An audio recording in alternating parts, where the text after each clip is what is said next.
For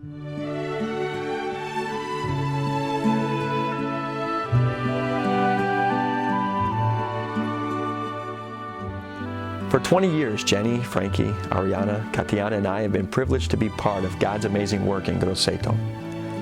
Italy is a land often admired for its history and beauty, but it's far more than a travel destination.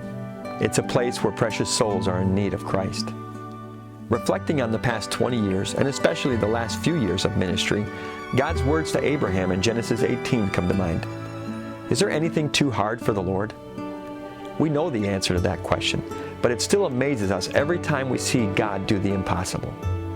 Just as God filled Sarah's heart with joy at the birth of Isaac, our hearts rejoice over the souls saved and lives changed in Italy over the years.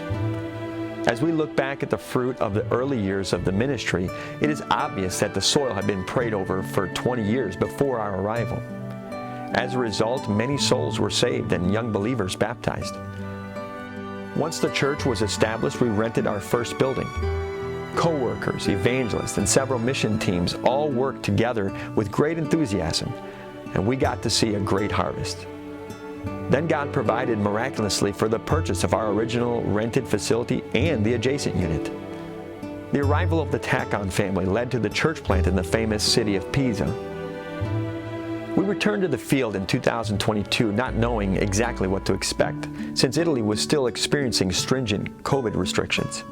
Little did we know that God was about to pour out immense blessings on our ministry. The war in Ukraine brought an influx of refugees into Italy, as well as other parts of Europe. For several months, our church hosted 8 Ukrainians who were related to a lady already part of our church. During that same time, we had the joy of being part of the ordination of Fausto D'Amelio, the only Italian National Baptist pastor. He and his wife are currently planting a church in the southeastern city of Foggia. Hosting summer interns is a big part of our investment into potential future missionaries. The most exciting ministry development was having evangelists Paul Crow and Thomas Ingle with their families come to help us with our vacation Bible school and summer camp meetings.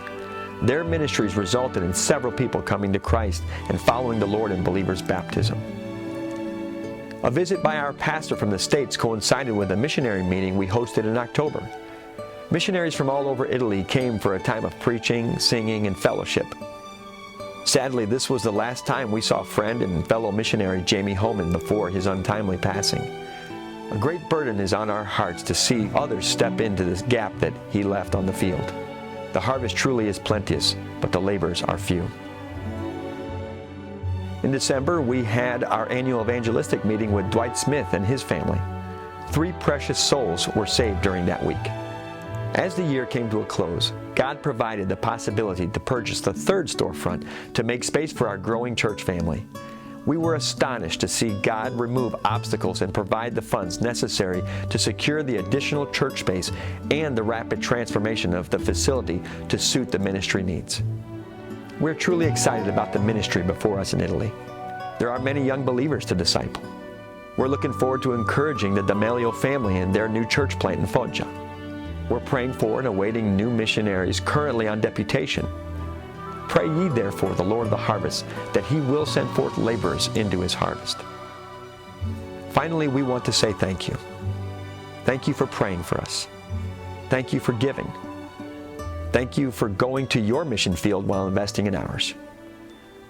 Your labor is not in vain in the Lord.